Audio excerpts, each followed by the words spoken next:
Hey, gang, this week's episode is brought to you by Binge Sesh, a new podcast from the Los Angeles Times. They're talking about Winning Time, the HBO special series, and awesome at that, and just renewed for a second season, about the Magic Johnson era, that is, Lakers. The Los Angeles Lakers in all their glory. You want to hear the real story? Well, join LA Times TV editor Matt Brennan and professional basketball player Kareem Maddox, and you'll hear from actors, TV writers, professors, experts from the Times themselves, people who were there, and the real story behind Winning Time and the Lakers of the Magic Johnson era. Listen to it now. It's Binge Sesh, S-E-S-H, wherever you get podcasts, on Apple, Spotify, or wherever you get them. Give a listen now. And now, here's our show coming up. Make way, here comes a bunch of young guns. Johnson, alley-oop. Oh! Shot is blocked by Mourning. The Charlotte Hornets were the thing. You were not at a Charlotte Hornets game. You were missing out on something. It's a three-pointer. The Hornets win. It's over. We had Rex Chapman, Kendall Gill, Dell Curry. It was different personalities, top to bottom. Of course, Larry Johnson, Grandmama, Alonzo Mourning, Muggsy Bogues. We had national appeal. But it was something unique about the purple and teal. It was in to be a Hornet fan. That team really changed everything for small market teams.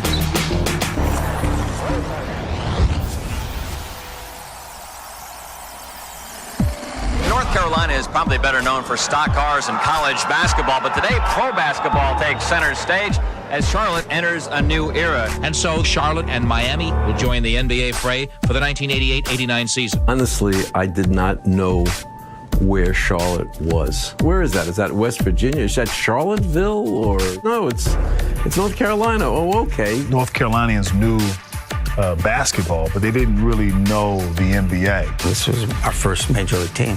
I hadn't seen Charlotte, didn't know much about Charlotte other than it was a lot warmer than Detroit. It is a celebration of a dream that's turned into a reality. I think it'll work. I don't think I'm convinced it will. And the fact that we've had 13,700 people to buy specific seats tells me that it's going to work. These people, who I always thought were college fans, seem to be really turned on about this team. They are. This is the first major league thing to happen to the city of Charlotte and to the state of North Carolina. I think there were a lot of guys, whether you were a draft pick, a free agent, or you were involved in the expansion draft, that guys wanted to prove something. And I think we ended up with a good group of guys. Our problem was we just weren't very talented. Like this. There's the overview of the Charlotte Coliseum. It is the largest arena now in the NBA, 23,500 fans. You know, and the place was hyped up. They were excited. And we didn't know exactly what to expect because this is more of a college type of town. All right, let's take a look at Tyrone Muggsy Bogues from Wake Forest. And when we walked in, didn't even know that the theme that they had going on that night, that everybody was going to come in with tuxedos and the ladies were going to have their gowns on, just to see that type of atmosphere. It's basketball time at Charlotte, North Carolina. Welcome to Good Seats Still Available, a curious little podcast devoted to exploring what used to be in professional sports. Here's your host, Tim Hanlon. My goodness, how are you, everybody? It's your pal, Tim Hanlon, and yes, it is time for another fun-filled episode of Good Seats Still Available. Yes, it's a curious little podcast that is devoted to what used to be in professional sports, and boy, oh boy, do we have a fun episode for you this week. And what is going... I know what that sound is. That's our special emergency retcon alert. Retcon alert. What does that mean, Tim? Well, as you probably know by now, it's our various explorations of pro teams over the years in various leagues and situations. You know that occasionally we stumble into a quagmire when it comes to certain clubs and their various, demarcations and where their team histories should fully lie because of their, shall we say, checkered pasts. Well, this episode for you basketball fans is devoted to exactly one of those retcon teams where the retroactive continuity is questionable. And we'll get into it, especially this week with our special guest, Tyrone Muggsy Bogues. Yes, you may remember that name. from the 80s and the 90s and the early 2000s in the National Basketball Association, all 5'2" of him. One of the standout players, one of the more memorable players in modern NBA history. And the Charlotte Hornets is the team that we'll be talking about. He was one of the original members of that team, played for a good decade or so. From their very inception in 1988 as one of the then two expansion franchises, the other one being, of course, the Miami Heat. The Hornets were the thing, not only in Charlotte, but across the league. I mean, from the get-go, they sold out what was then the largest arena in the league at the time, the brand spanking new arena there. 22,500 seats it was, the Charlotte Coliseum. By the way, the Coliseum, which didn't last more than, I think, 15 years in terms of its total life. We'll get into sort of some of that with Muggsy in a few minutes. But the Hornets were there from 88 to 2002, and this is where the torturous and confusing history of the team sort of lies. You're going to say, well, wait a minute, Tim. Charlotte Hornets aren't a forgotten or abandoned or defunct team. No, they're very much alive. Well, yes, that's true. The Charlotte Hornets exist right now, for sure. They are owned by the majority owners, Michael Jordan, of course. Mitch Kupchak is the general manager, and they just lost their head coach. Gives you a little bit of a sense of how they're doing in today's Spectrum Center. That's the arena they play in now in Charlotte. How many championships have they won? Well, none. How many division championships or titles or conference? Well, none. Well, and that's kind of the state of affairs. However, it's important to understand the history of this team. The Hornets, when they left originally in 2002, absconded for New Orleans, where they became the New Orleans Hornets for a bunch of years. And of course, as you know now, they are known as the Pelicans. But almost immediately after the original Hornets left, a guy named Bob Johnson, well known for establishing the juggernaut in cable television known as Black Entertainment Television, BET, then acquired by Viacom, made him a super, very rich man. Came in just shortly after the original team left, and by 2004 had convinced the NBA that, you know what?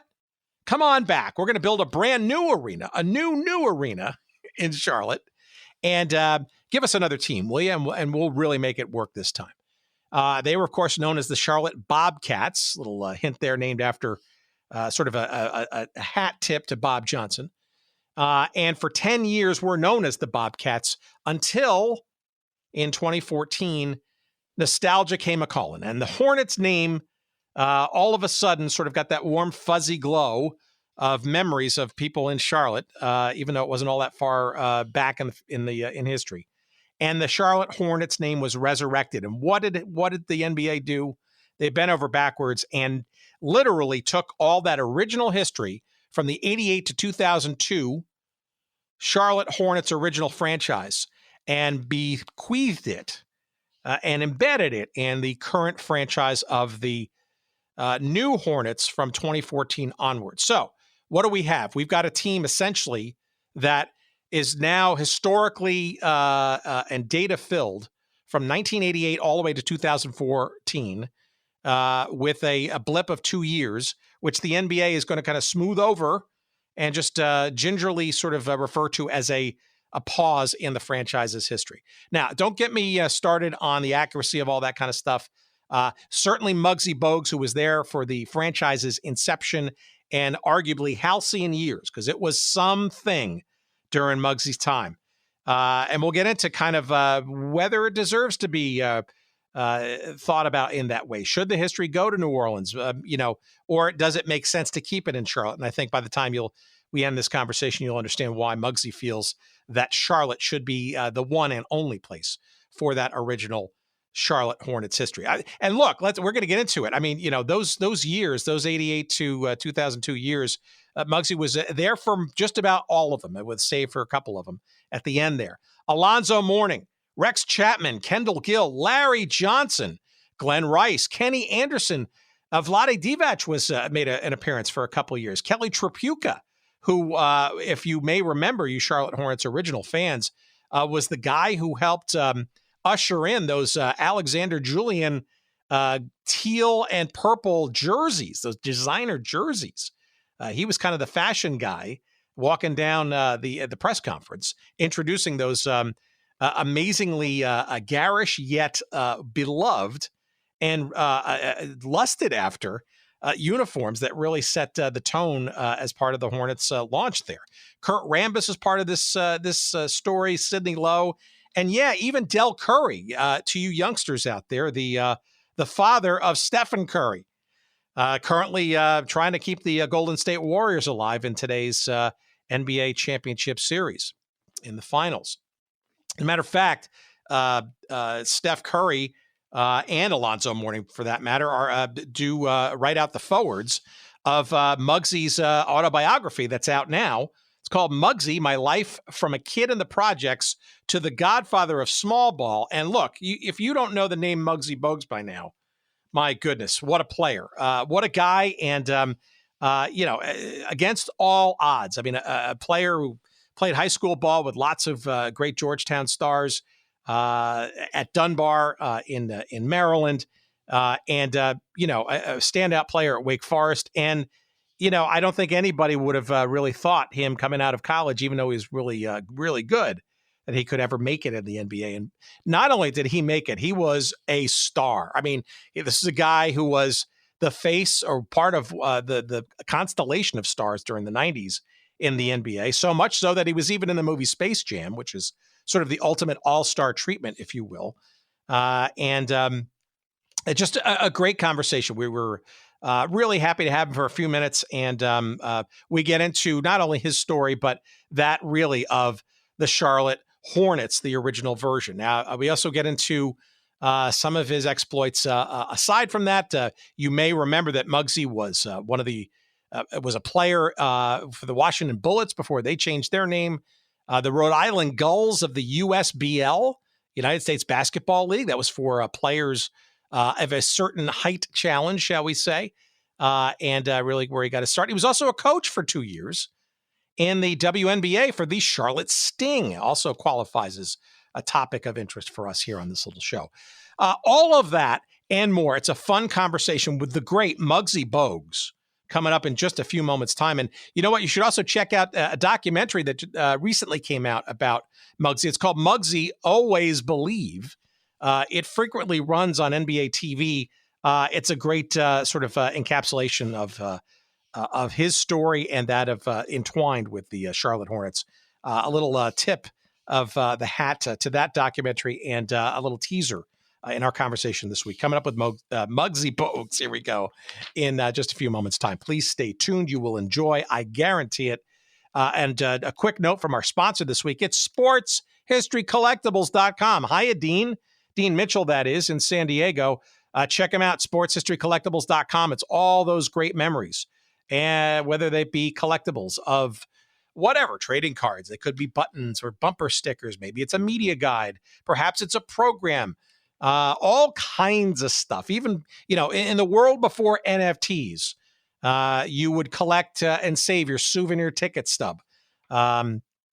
Or ashtray or whatever, or keychain or whatever they were giving away at the game. Those things are going to find their way to sportshistorycollectibles.com. And if you have memories of some of those teams and leagues, and you want to perhaps get one of those original items from days of yore, this is the treasure trove that you must check on a regular basis. sportshistorycollectibles.com. Check them out. Wonderful stuff. Better and more well-lit than eBay. The photography of all the items is great. The pricing is fantastic. And you're going to enjoy all the stuff that you see and hopefully buy when you check them out. sportshistorycollectibles.com. Promo code GOODSEATS for 15% off all of your purchases. Again, sportshistorycollectibles.com. Promo code GOODSEATS. And enjoy 15% off all of your purchases. Thank you, Dean, for your continued support of the show. We cannot thank you enough. All right, let's get to it. Here he is, the man, the myth, the legend, all 5 foot, 2 of them. Here we go. Here's our great conversation we had just a week and a half ago with the great Muggsy Bogues. Please, as always, enjoy.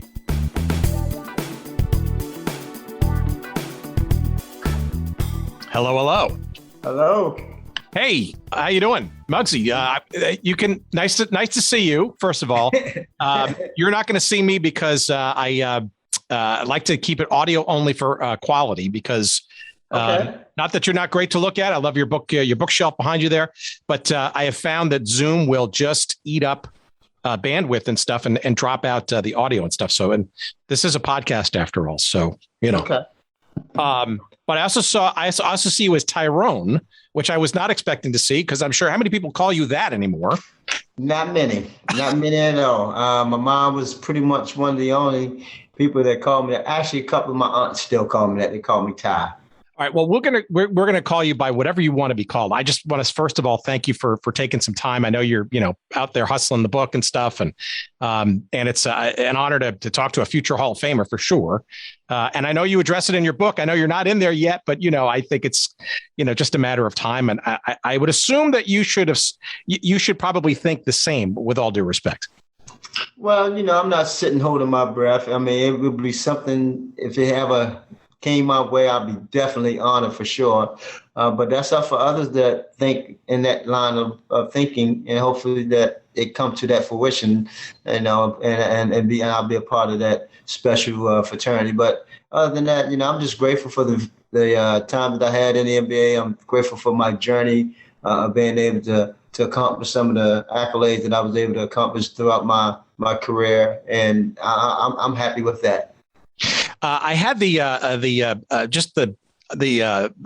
fun and the honor and just frankly just the randomness literally last week of seeing and recording your I guess you call it a documentary. It was on NBA TV a week or two ago. Did you know that? Oh, the Always Believe? Yes. So, yes, that was something that was done by the NBA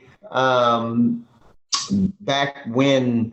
It was in early November, I believe, when it came out. I hadn't seen it before, but I was just lucky. I mean, it's like I'm going to be talking to Muggsy in like 2 weeks. This is awesome. So it was a great and well timed, frankly, too, because and you could tell it was done a little bit during the pandemic because obviously people like Alonzo and the others were kind of on Zoom and stuff. So yes, exactly correct. And I'm just so thankful for the guys that had time out of their schedule to take part of the documentary because I believe the NBA did a really good job telling the story, especially being able to create that type of image in terms of the box that they was able to formulate me out of that box. And it just, I think it was well done.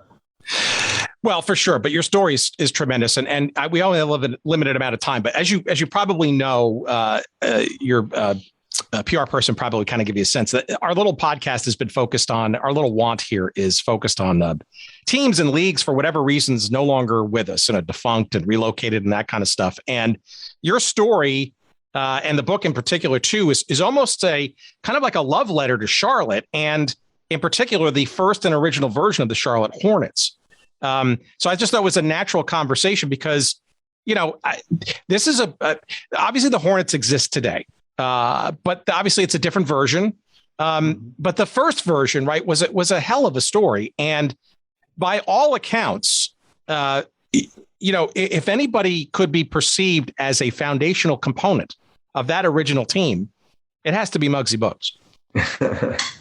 Well, I appreciate that. Yeah, we had, when we first came in '88, it was a special time because the the city was pretty much known as a collegiate basketball, and we was able to come down and put that stamp of professionalism here, and the support that we was able to receive was unbelievable. And that really was fortunate enough where we was able to be lead in attendance for 9 straight years. And I think that allowed the NBA to really see how a small market could really, rejuvenate and support a small franchise like we were in a small market. And I think because we have some of the national players like myself, the Alonzo Mourning, the Larry Johnson, Dell Curry of the world, they realized and it resonated. And now that we have the new version of it with the LaMelo Ball and the Miles Bridges and the PJ Tuckers of the world, the place is electrifying, and I think they bring in that type of culture back to the city.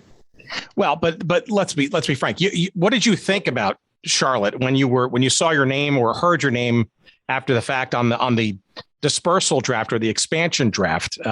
You were playing with the Bullets at the time, and even had I'm guessing sort of a post collegiate / sort of NBA seasoning in the minor leagues even before that, right? So, I mean, explain a bit about your journey into that, because I think you're already punching above your weight or the expectations, having lasted at least through a year of the NBA, let alone go into an expansion franchise the next year. Yeah, well, the USBL league, that was just before the draft. I was just doing that just to get in shape before I got drafted. And once I got injured, tweaked my ankle a little bit, I stopped playing because I didn't want to jeopardize my stock or my position in terms of being drafted. So that's why I decided to stay, not play anymore with the USBL. But it gave me a lot of experience playing against some former NBA guys. But when I got drafted and being able to play for the Bullets and being selected at 12 and feel like you was being part of that future for some times, and then you find out that you're no longer part of that organization, they put you up to an expansion team, you was pissed. But at the same time, I was looking for a new beginning, and coming to Charlotte, leaving Wake Forest, having the opportunity to understand what Carolina was about, I was looking forward to it. To resurrect my career. So, okay. But give me a sense though, before we get into the Charlotte thing. So you're a standout at Wake Forest and a revelation, right? You played at the legendary Dunbar High School in Maryland with a whole bunch of, and fair disclosure, I'm a Georgetown graduate, right? So when you talk about people like David Wingate and Alonzo Mourning and Williams. Yeah, exactly. Right. So a lot of them, came from that cradle of basketball excellence. But, I mean, and I know you talk about this in the book and you're probably sick of talking about it, but, it's clear that most talent scouts, right, are already going to overlook you no matter how much heart and guts you have. And yet, you ascended to such a level, not only the collegiate level, but obviously in the early parts of your pro career. I mean, at what point in your basketball life did you kind of know that, I actually have this in me to go to the top level? Well, I always knew that I had it in me. I mean, each level, I just took it as that. Junior high school, and then once I got into high school and being able to be on one of the top high school teams in the nation, having the recruits come to recruit us pretty much at our practice as opposed to going to our games. I made it a point when they left out, whoever they came to see, want to make sure they talked about me going the way out.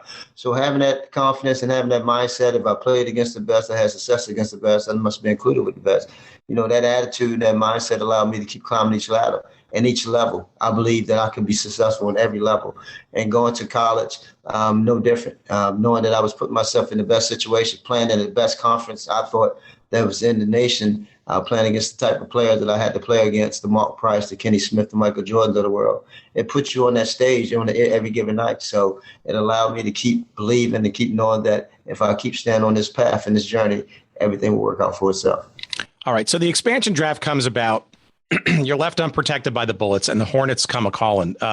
What did you think you knew about Charlotte, the organization? What were you thinking was going to happen? And maybe what were your first impressions, both the management, the city? Obviously, you went to Wake Forest, so you kind of know the North Carolina thing. What were you expecting, and maybe what did you sort of not expect in your sort of early days getting into the Charlotte thing? Well, first getting over being pissed after being told that. Sure, of course. After being told after our exit meeting that, they was bringing in players that kind of fit your style, the up-tempo style. And then knowing as soon as you got home that you got a phone call knowing that you was not being protected and you was going to be, up for the dispersed team.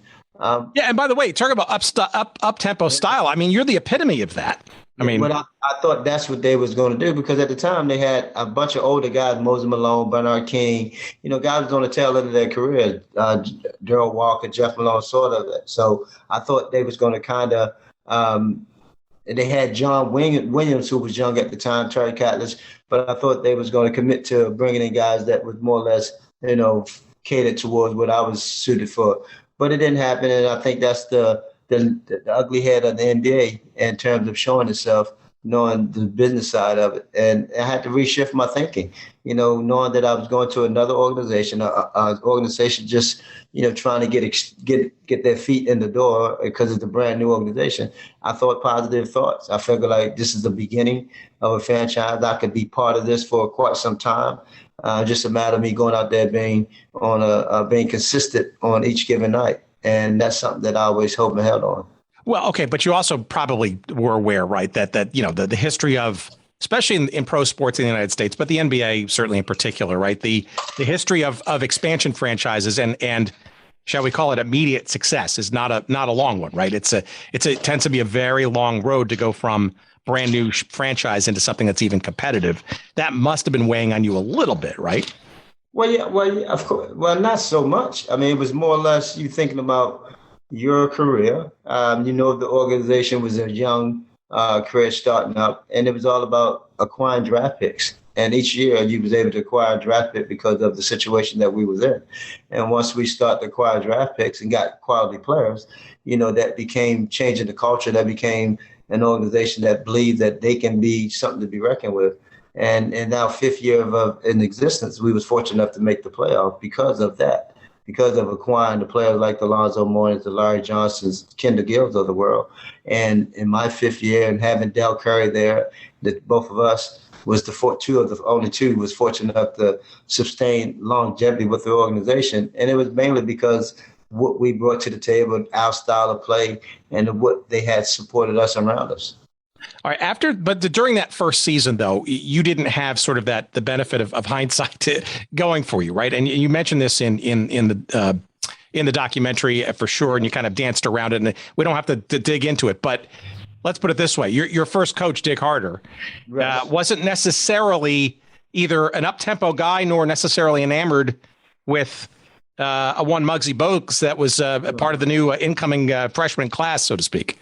Yeah, and Coach Dick Harder, may rest in peace. He was from the old school. He liked bigger guards, and still me coming in, even though I didn't start my first year, I played a lot and I started several games. But Dick, and the only reason I was able to do that because, it was kind of hard for him to take me off the floor. But then he still was, was frustrated because he felt like he wanted bigger guards. And he went in our owner's office, who happened to be 5'5", and got on his knees and pretty much said, this is what I'm faced with every night that we play Muggsy. And of course, that didn't go well with our owner. I mean, again, he was 5'5" himself. And but once that resolved itself, we got a new coach. The franchise took off. We became, winning. We started winning more games each year. Went from 19 to 20 to 31 to 44 to 56 to 50 plus games. And that was due to, of course, the draft picks and the culture. And of course, that was the adversity I had to go through in order for me to be able to sustain or maintain the type of career that I wanted. How much input did, you obviously you became very quickly and early on a spark plug, literally and figuratively, for this team. How much input did you have in maybe help guiding the successor coaches and or the organization into the kinds of guys that ultimately came in the years following, all these great stars that you're mentioning that, frankly, not only did you click with, but I mean, you were just, working in concert with so well, the big guys, right? And feeding them and dishing them and leading and assists and all that kind of stuff. Did you have the ear of anybody to kind of say, this is the kind of guy I could better work with than say others? Well, I mean, we had input in terms of the organization. I mean, because we was one of the guys that we was being looked at as not the franchise guy, but guys that was the core of the franchise. So we didn't have say, well, this is exactly who we wanted, but we knew exactly in terms of the position and draft selection that we have, who we was going to be able to acquire. We knew we had the first pick. We knew they had the second pick. So, but through those picks, we knew that we was going to get Alonzo Mourning because we knew Shaq was going to go to Orlando. And then, of course, we knew we was going to get Larry Johnson because that was something that Alan Bristol and all of us, we discussed, but they knew the talent that was coming out. So, yes, we was involved. We knew exactly who was about to select. And when people like Zoe and Larry Johnson, right? These are two legendary big guys already, frankly, before they were even coming in. How do you connect with these guys and figure out your respective roles, right? I mean, there's got to be a limit to your enthusiasm to making them look good and getting them the shovel pass for that dunk, right? But obviously, you guys work so hand in hand because you are a playmaker, and these guys oftentimes are finishers, right? Is that a natural process, or does it take a little time to kind of proverbially get to know each other and kind of work it out? I mean, we was fortunate enough to have the instant chemistry. I mean, those guys played their position, and we all played our position. I was the point guard. LJ was the 4, Enzo was the 5, Dell was the 2, and Johnny Neiman was the 3. Kendall was the 2 as well. Everybody had their position. Everybody knew what their roles were. I mean, it was, everybody understood what type of skill set everybody brought to the table. We complemented one another. And as a point guard, you have to understand what the strength and weakness of those guys and put them in a position where they can be successful as opposed to less. So, again, the chemistry was blessed in terms of where we was able to pick it up at an early age. I mean, at early stage. Tell me what the Charlotte experience was like. I mean, you're playing in a brand new arena. It was like 22,000 seats, I think it was. It was just like the largest. I think it was the largest basketball-centric arena at the time, right? And you were selling out left and right. I mean, I think it was almost a decade or so of just consecutive sellouts. It was an absolute phenomenon, and I got to think that especially as the team was getting better and gelling, and it had to be just more than an event in Charlotte. It was just truly like a scene and feeding off sort of the fan interest in the team. And you must have just been on cloud 9 with that. No, we was humble guys. We understood our position and how we've been recognized in the city. Of course, we were sellout for 9 straight years. We won the attendance in that regards, 24,000 fans every night. But that was the beauty of the growth of wanting to believe that we could possibly one day bring a championship to the city. I mean, even though it didn't happen, but that was a belief that this can happen if we can stay together, if we continue to keep adding pieces that complement one another. That's the beautiful thing of it. And Charlotte was wonderful in terms of hospitality. I mean, it was so hospitable here amongst the families that was here. They had open arms with everybody. We go to restaurants. We didn't have to pay for food. I mean, that's how we like rock stars around here. I mean, it was unbelievable. Yeah, I mean, it was amazing because, I mean, you had 4 expansion franchises, Miami, Minnesota, and Orlando at the same time. And I think by all accounts, I mean, Charlotte was the absolute standout. And literally, growing up in the New York area, watching the games, that were available on cable and all that kind of stuff. I mean, it was jaw dropping to see just how many fans would come and the idea of these just consistent and always sold out games. I mean, there just had to be an immense amount of jealousy around the league about what you guys were achieving in Charlotte. No, well, that was our 6th man. I mean, every arena believed that they have a 6th man that's on their side, and our fans were our 6th man. I mean, they brought a lot of excitement, a lot of cheer, a lot of joy, make you want to go in to work each and every day. And that was a wonderful thing, having that type of support. I mean, we reciprocated it as well. I mean, it was something that we really, truly appreciated because they did make it that special, getting to go to work each and every time we had games in the arena. What you guys climbed the mountain, a couple of rounds in the playoffs over that span of time. There's some in the documentary. There's some great sort of memories of some of the passing of the guard and you beating the old, if you will, literally and figuratively, Boston Celtics and sort of the new kids in town, so to speak. But you guys were never sort of really able to get sort of over that sort of next level hump. I get the sense both from the book and the documentary that maybe the team was kind of broken up just a tad bit too soon, that perhaps given all the experience and all the folks that had come into play and long-term players like yourself, right, maybe could have had one or two more shots at it if had been left alone. Absolutely. That's the ugly end of the NBA. The two things that happened to us: injuries, guys that got hurt. I hurt my knee. Larry had hurt his back. And then Alonzo decided that he wanted to go to, well, he didn't decide it, but when he felt like the organization didn't make him the offer that he wanted, he took his talent to Miami. And that was the break. That was the beginning of the breakup. And then when Larry hurt his back, then that's when they traded LJ to New York for Mason, Anthony Mason, may he rest in peace. And then, of course, Dell and I knew sooner or later that we'll be headed out after that. It was a changing of the guards. And that's what happened with the NBA. When a new regime come in, they want their own, and they feel like, something they feel like they can kind of do in a different way.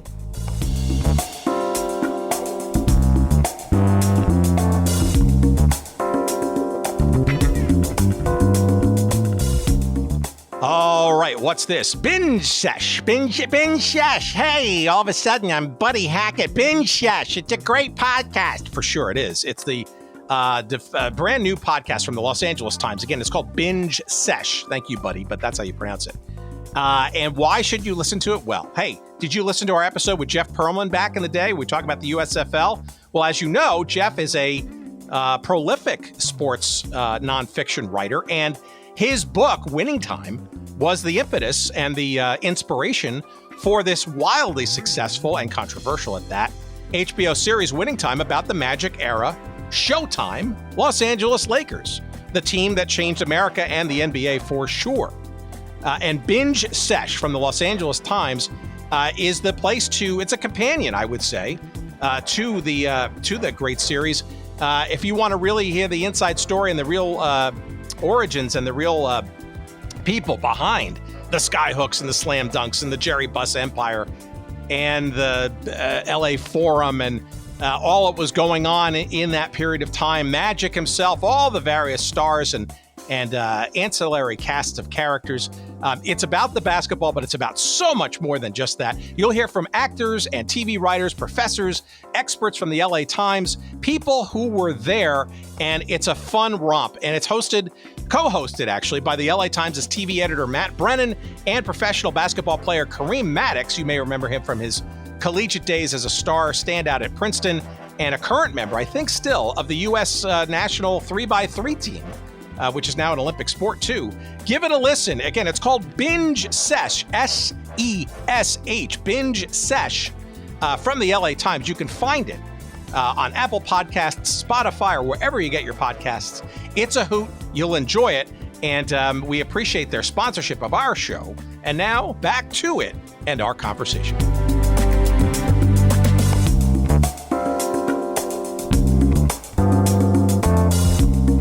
I want to be respectful of your time. We don't have much of it, but so I think we all know, some of the major names that you were associated with during those years.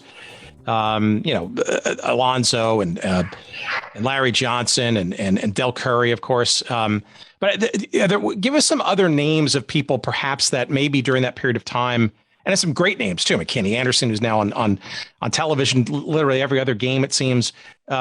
Etc. What other sort of players do you think maybe are a little unheralded, perhaps, that maybe either you thoroughly enjoyed playing with or you felt maybe didn't get enough attention, perhaps, as you guys did, with all that star wattage? What, in Charlotte?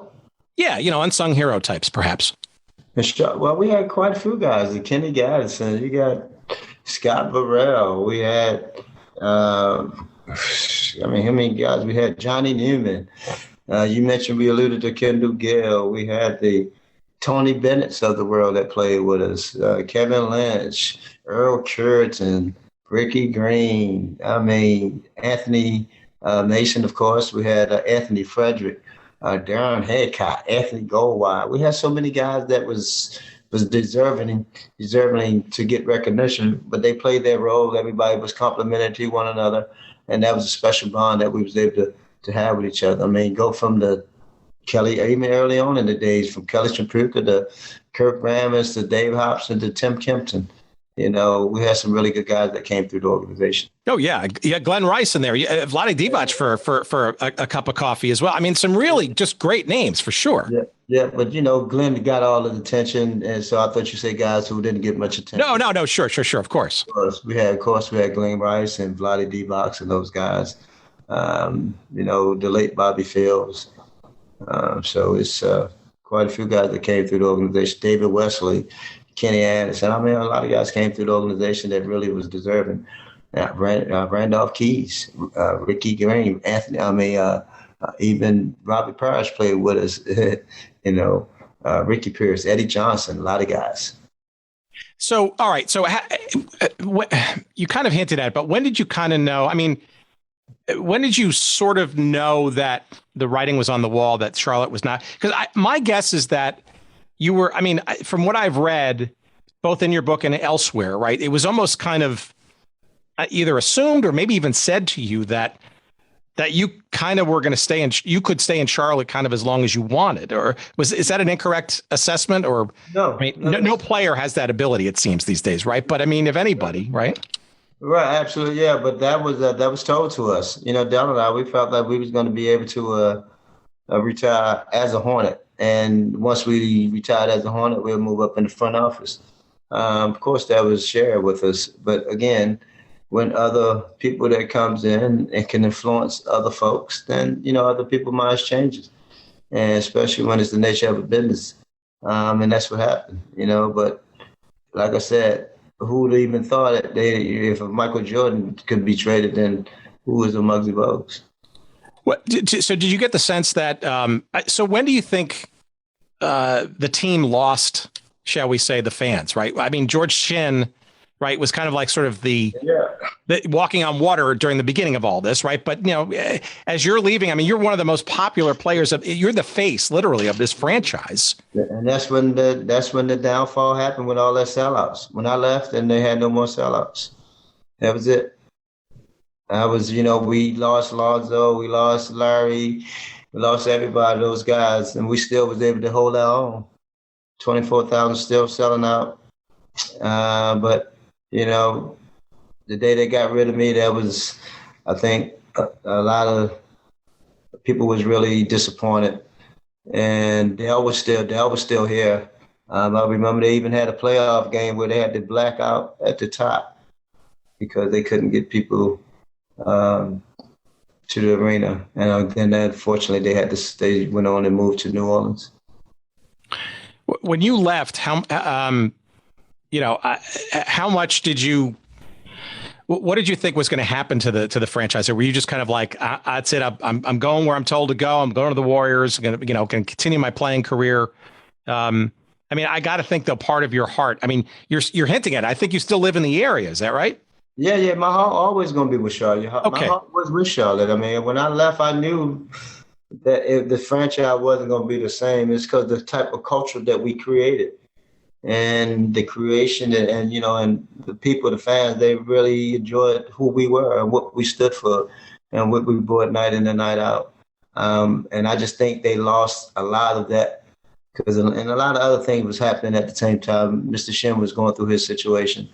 So a lot of things really contributed. It wasn't just my departure only. There was so many things, so many variables that was involved that led up to, you know, the less attendance in, you know, for the games that during that year.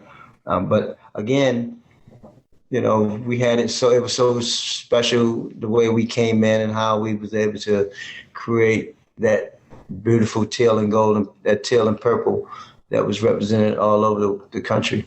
All right, I got to ask you though, the colors though, pretty different, pretty bold, pretty unique, I guess, and splashy. Even in retrospect, those colors are, well, I don't know. Some people love them, some people hate them. Your jerseys were pretty kind of designer-esque, really, with those colors. How did you feel playing in those colors? Were you comfortable? They certainly weren't classic. Yeah, we was comfortable. I mean, we were the first team that wore some cleats. It was a little unique. but the colors became something that grew amongst everybody because there were some bright colors. The teal and the purple. That teal was something special, along with the purple, and then with the white kick in. I mean, it was something unique. And again, like I said, it became such a color that was represented not only just in the United States, but in China and all over in different countries with them starter jackets that was pretty popular during that time. Yeah, and everybody knew that was the team too. So the colors. All right. So here's my sort of last sort of little package of questions, and it's near. It's obviously when you left, right, and then Dell ultimately left, did you ever think that the original, now known as original Charlotte Hornets, would actually leave Charlotte so quickly thereafter? I mean, literally leave and relocate as a franchise, or did you? I mean, given all of that success, both, on the court and all the great players that you're talking about, and you're running the team as that and being synonymous with it, and all the attendance figures and records and all that stuff. I mean, 3 years later, I mean, there's no franchise. I mean, did you ever imagine that would happen? Well, not exactly in that way, but when I left, I saw the decline. But then again, as I said, as things start to materialize and other things start to come into play, people start to really get torn away from the organization. They brought in another owner, which Ray Warwich and Georgia did. And I mean, things was trying to continue to operate, but outside in the public, it still wasn't, passing the smell test. And a lot of people was really disappointed in it.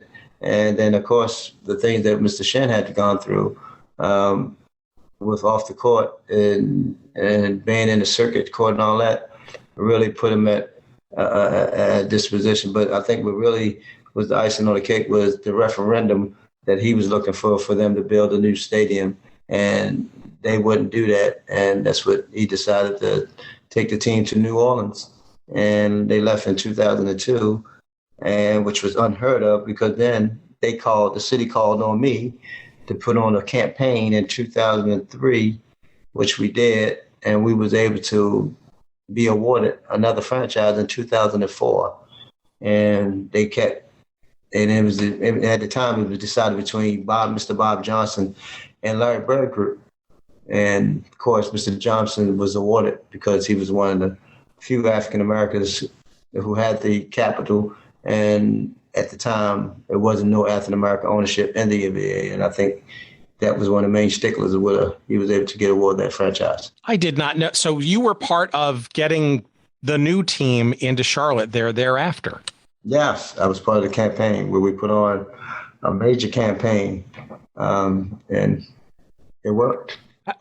Okay, sorry, I sort of really didn't understand sort of that role. So how do you go, and how does the organization then, I mean, and clearly Bob Johnson, somebody's, well regarded in the cable television industry, and obviously an entrepreneur, successful at that, and African-American on top of that, there's a lot of reasons to gravitate to that kind of pitch, that kind of ownership group. But how does the NBA even though entertain the idea given the fact that they moved? I mean, was it literally just this arena that was kind of the sticking point? I mean, if I'm the NBA, I would go, okay, well, Charlotte, you had a good 10 plus years. I mean, maybe we should look elsewhere. Well, yeah, I mean, yeah, because the bottom line wasn't matching up and they was losing a lot of money. So I guess, when your organization losing money, you felt like you got another city that's offering you an extension, you're going to look at that. And I'm quite sure that's one of the main reasons they decided to move, because of those, circumstances. Okay, then two last questions. Then was the Charlotte Sting, where you coached for 2 years, the WNBA, was that actually part perhaps of the NBA's, the pitch to the NBA, and that, hey, we'll help you with a franchise in the fledgling WNBA, and maybe that'll also help tip the scales in our way to get another franchise quickly? For the WNBA? Well, no, I mean, by having the Charlotte Sting start up, right? Because I think I think that was also part of Bob Johnson's pitch, right, to the NBA? Well, you got to know, Bob Johnson, he dispersed the WNBA. Sorry, got it. Yeah, they was on existence for 1 year, 2 years under his watch, and 06 and 07, because I coached the last 10 games, and then I coached 1 year, one season, and then he just got rid of the team afterwards. Interesting. Okay, I had misunderstood and thought that perhaps that part of the allure of the NBA coming back to Charlotte might have also been, hey, we'll take on a women's franchise as well and help the fledgling WNBA, which the NBA was backing at the time. But probably at the beginning, maybe that could have been, but I never thought that was part of it. But it could have been because, again, they came along as the Bobcats and the Sting. They never left to go to the New Orleans. They always stayed in Charlotte. Yeah, and you wonder, right? The Hornets and the Sting. I mean, obviously the brand names work so well together. How was this? Will be, I promise. But one more question after this. How was it coaching in the WNBA? Obviously, it's a earlier generation of the WNBA. It's obviously quite a substantial success now, but that future wasn't necessarily guaranteed back in the day. What convinced you to hang up the shoes and become a coach in that league and in Charlotte, which I think is probably part of it because you at least were back, where your heart was?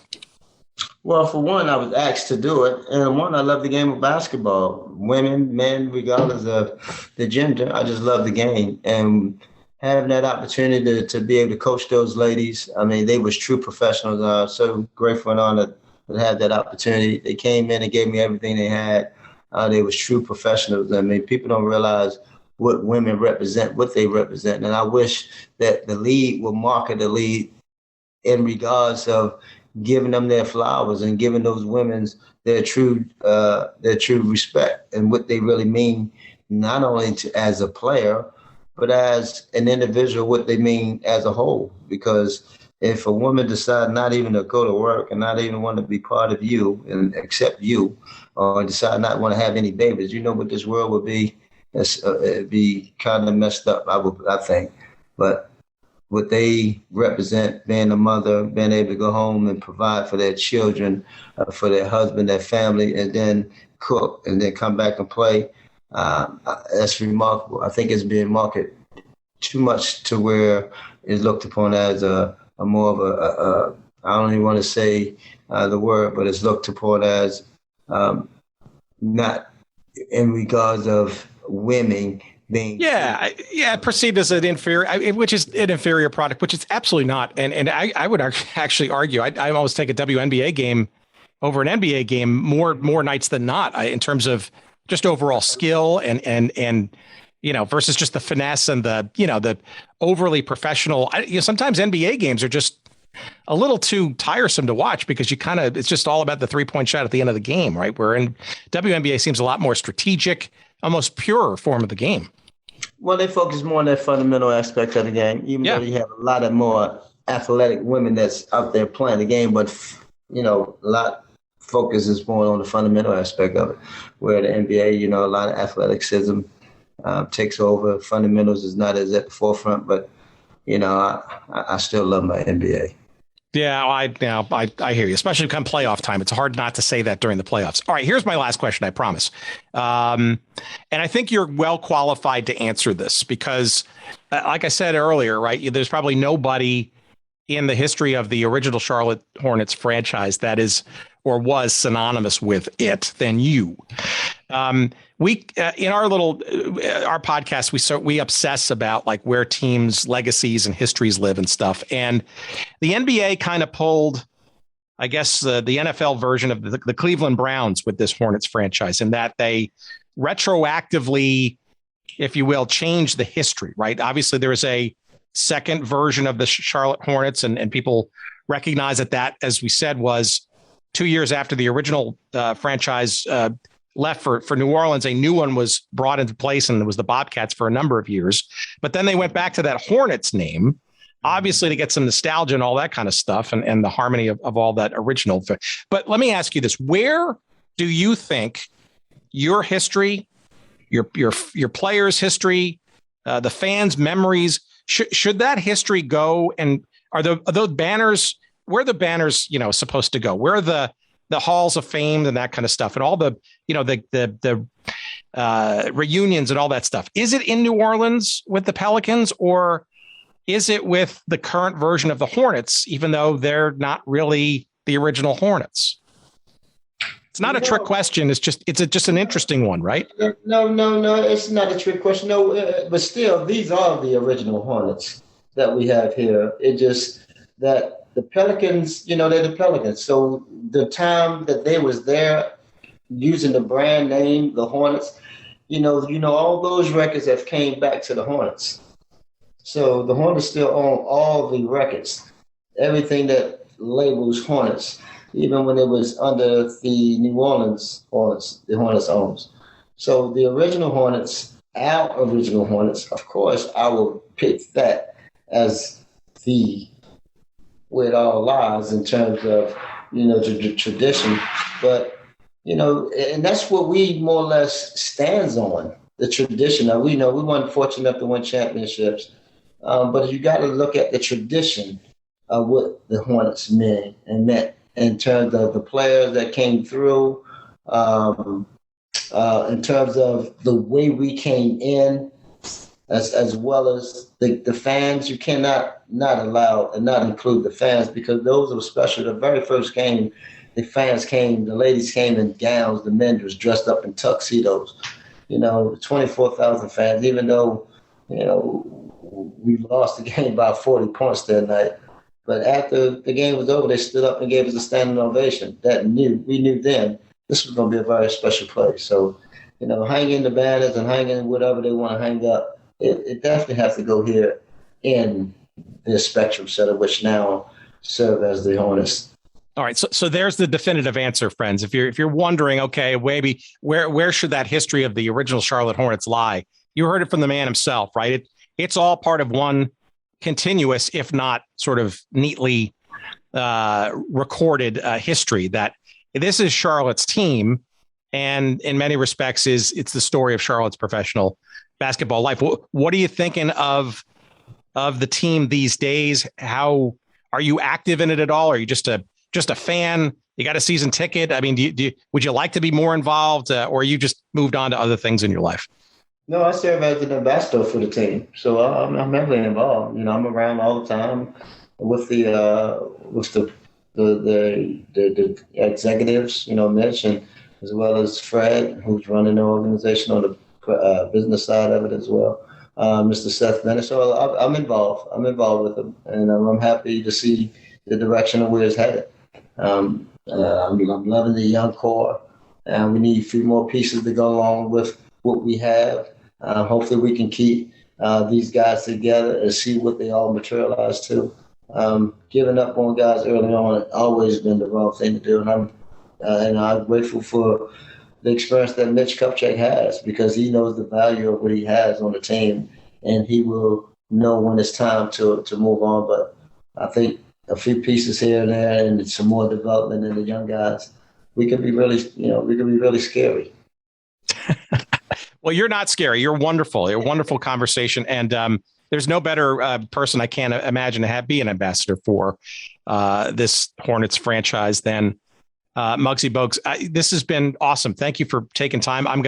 We'll promote the hell out of the book. We'll promote even that documentary as well. We'll try to figure out where it's going to be scheduled and all that kind of stuff.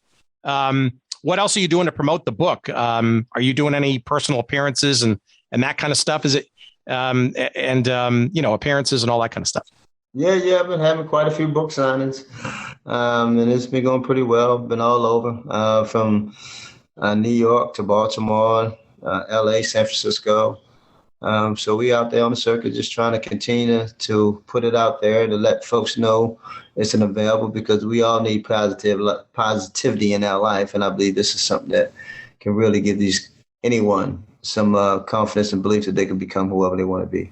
Well, I appreciate it. It's been an honor talking with you. And that our little corner of the world and all of our fans will be rooting for you to ultimately make that journey into the Pro Basketball Hall of Fame. So let the crusade begin now, and we'll be sure to call you back the minute that hopefully you get in. And it's been wonderful talking to you. I appreciate you making time for me. Tim, I really appreciate you having me on. Thanks a lot.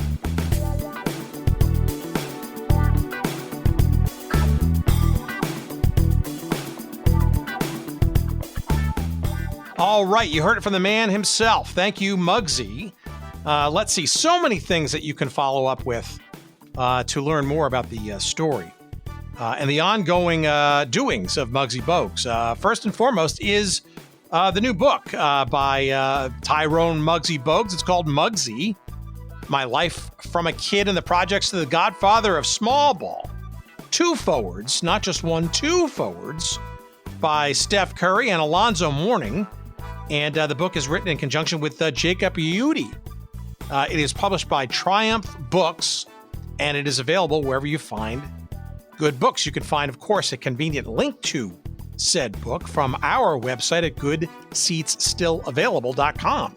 Just search up this episode, number 265, with Muggsy, and there'll be a convenient link. You can click on the logo of the book or the dust jacket image there, or wherever, and by doing so, you'll give us a couple of nickels and dimes of referral love. We appreciate that.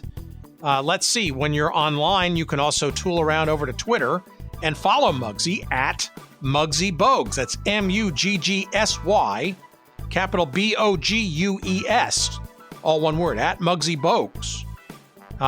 The documentary you should find, I'm not exactly sure where you can find it, but it's out there in various streaming forms. I know NBA TV plays it fairly often. It's called Muggsy Always Believe. And I think it came out about 5-6 months ago. Really, really good. A really good condensed story of Muggsy's life and career, and a whole lot on the Charlotte Hornets, for sure. The other one you want to find is called Charlotte Hornets, Where the Buzz Began. That's a little bit more difficult to find. That's an NBA Productions film from, it must have been at least 15, 20 years ago. Regardless, all good stuff. And what else? When you're tooling around online, you can follow us on various social media. There's a Facebook page devoted to us. You can find us on Instagram at Good Seats Still Available. And of course, most actively, I think, on Twitter at Good Seats Still. You want to send us some email? Please, by all means, go ahead. hello@goodseatsstillavailable.com. See, pretty simple. There's a weekly email newsletter we try to put out over each weekend to kind of give you a little bit of a head start on what each episode is going to be the coming week. Just find the link conveniently somewhere there on our website. If you can't sort of describe to you where it is now, but just go to the website, why don't you? And you'll find it. And what else? Jerry Payne, thank you for your audio wizardry this week. Thank you kindly. And let's leave you with a little clip. We always like to kind of send you out musically. And a reminder that Muggsy had a couple of significant standout cameo activities, memories in the original Space Jam movie. Now, I'm not talking about the remake, but, if you're a kid of the 90s or you grow up as a Hoops fan in the 90s, you can't not know the great and I guess paradigm-shifting film between animation and real life called Space Jam.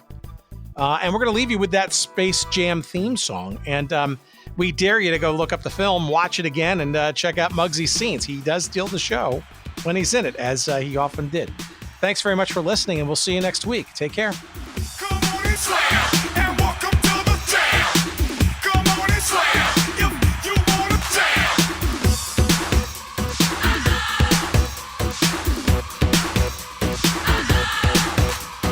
Hey, yo, what you gonna do? Hey, yo, what you gonna do? Hey, yo, what you gonna do? Hey, yo, what you gonna do? Party people in the house, let's go. It's your boy JC. Alright, so pass that thing and watch me flex behind my back. You know what's next? Jam, all in your face. What's up?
Space